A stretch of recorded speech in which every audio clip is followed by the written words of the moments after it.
রাসূলুল্লাহ সাল্লাল্লাহু আলাইহি ওয়াসাল্লাম বলেন, বুনিয়াল ইসলামু আলা খামসিন শাহাদাতি আল্লা ইলাহা ইল্লাল্লাহ ওয়া আন্না মুহাম্মাদার রাসূলুল্লাহ ওয়া ইকামিস সালাতি ওয়া ইতাইজ যাকাত ওয়াল হজ্জি ওয়া সাওমি রমাদান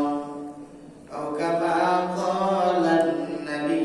আলাইহিস সালাতু ওয়াস সালাম। আল্লাহ রাসূল সাল্লাল্লাহু আলাইহি ওয়াসাল্লাম হাদিস শরীফের মধ্যে বলেন, ইসলামের ভিত্তি হলো পাঁচটা জিনিসের উপর, কালিমা, নামাজ, রোজা, হজ, যাকাত। দুনিয়ার জমিনে কোনো মানুষ যদি এই পাঁচটা জিনিস পুঙ্খানুপুঙ্খানুভাবে আদায় করে, আল্লাহ পাক রব্বুল আলামিনের যে বিধানগুলো আছে সেগুলো ঠিক মতন আদায় করে, আল্লাহ ইলাহা ইল্লাল্লাহ, এক আল্লাহ, আল্লাহ ছাড়া কোনো উপায় নাই, এটা দিলের মধ্যে বিশ্বাস রাখে, নবী মুহাম্মদুর রাসূলুল্লাহ সাল্লাল্লাহু আলাইহি ওয়াসাল্লাম আল্লাহ তাআলার রাসূল, এটা দিলের মধ্যে বিশ্বাস রাখে, অন্তরস্থল থেকে বিশ্বাস রাখে, তাহলে তার ঈমান মজবুত হয়ে গেল, আল্লাহর জান্নাতে সে চলে যাবে। ওয়া ইকামুস সালাতি ওয়া ইতাইজ যাকাতি, যদি কোনো মানুষ যদি কি করে, নামাজ আদায় করে, আল্লাহ পাক রব্বুল আলামিন পাঁচ ওয়াক্ত নামাজ বিধান ফরজ করেছেন, যদি কোনো মানুষ ঠিক মতন আদায় করে, ওয়া ইকামুস সালাতি ওয়া ইতাইজ যাকাত, যাকাত আদায় করে, ওয়া সাওমি রমাদান, রমজান মাসে রোজা আদায় করে, ওয়াল হজ্জ, এবং যারা সামর্থ্যবান আছে তাদের সামর্থ্য অনুযায়ী যদি যারা হজ করে, যারা যাকাত দেয়, এই পাঁচটা জিনিস ইসলামের ভিত্তি যদি কোনো মানুষ ঠিক মতন আদায় করে, আল্লাহ পাক রব্বুল আলামিন ওই ব্যক্তিকে জান্নাত দান করবেন। সুবহানাল্লাহ। মহাকাশ সম্পর্কে কোরআনের বর্ণনা, আল্লাহ পাক রব্বুল আলামিন মহাকাশ কিভাবে সৃষ্টি করলেন। দুনিয়ার জমিনে তো আমরা এমন মানুষ আছে যখন জানতে পারি আমেরিকা অন্য রাষ্ট্র তো অনেক জিনিস তারা আবিষ্কার করে ফেলছে, তার তো বিভিন্ন জিনিস বৈজ্ঞানিক ভাবে তারা এমন এমন জিনিস আবিষ্কার করে ফেলছে, তখন আমরা মুসলমানরা এটা বলে আমাদের মতন হতভাগা দুনিয়ার জমিনে আর কেউ নাই, আমরা তবে কিছুই করতে পারলাম না, কিন্তু তারা তো অনেক কিছু তারা আবিষ্কার করে ফেলছে, তারা তো আমাদের চাইতে আগায় গেল। ওরে মুসলমানরা, আল্লাহ পাক রব্বুল আলামিন যখন জান কবজ করে নিয়ে নেবেন, যখন কবর জগতে আমরা চলে যাব, তখন আল্লাহ পাক রব্বুল আলামিন তোমাকে আমাকে,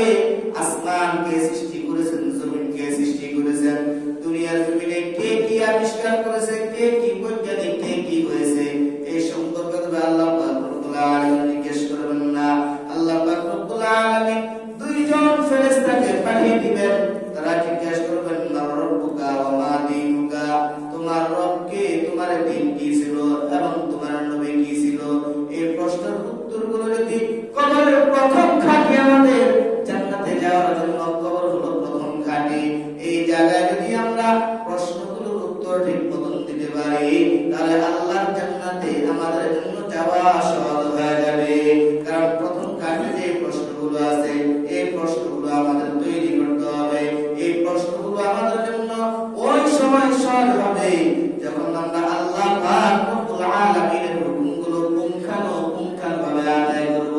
নামাজ ঠিক মতন আদায় করব, রোজা ঠিক মতন রাখবো, যাকাত ঠিক মতন দিব, হজ ঠিক মতন করব, এবং আল্লাহ পাক রব্বুল আলামিনের ইবাদত বন্দেগী, আল্লাহ এবং আল্লাহর নবীর উপর দৃঢ় মনে যদি আমরা ঈমান আনে, বিশ্বাস করি, তাহলে অবশ্যই অবশ্যই আল্লাহ পাক রব্বুল আলামিন আমাদেরকে জান্নাত দান করবেন। আল্লাহ পাক রব্বুল আলামিন পবিত্র কালামুল্লাহ শরীফের মধ্যে বলেন, ইন্না রাব্বাকুমুল্লাহুল্লাযী খালাকাস সামাওয়াতি ওয়াল আরদা ফি সিত্তাতি আইয়ামিন সুম্মা ইসতাওয়া আলাল আরশ। আল্লাহ পাক রব্বুল আলামিন বলেন, ইন্না রাব্বাকুমুল্লাহ, নিশ্চয়ই তোমাদের প্রভু আল্লাহ, আল্লাযী খালাকাস সামাওয়াতি ওয়াল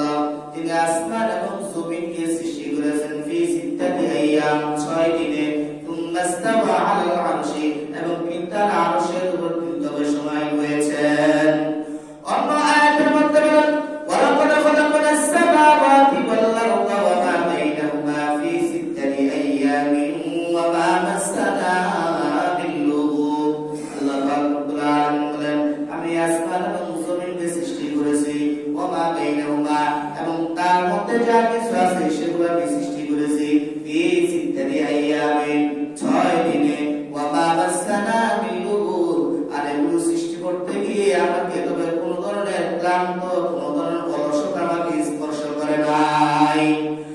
অন্য আয়াতের মধ্যে আল্লাহ পাক রব্বুল আলামিন বলেন ওয়ালাকাদ যায়্যানা আস-সামাআ দুনিয়া বিমাসাবিহা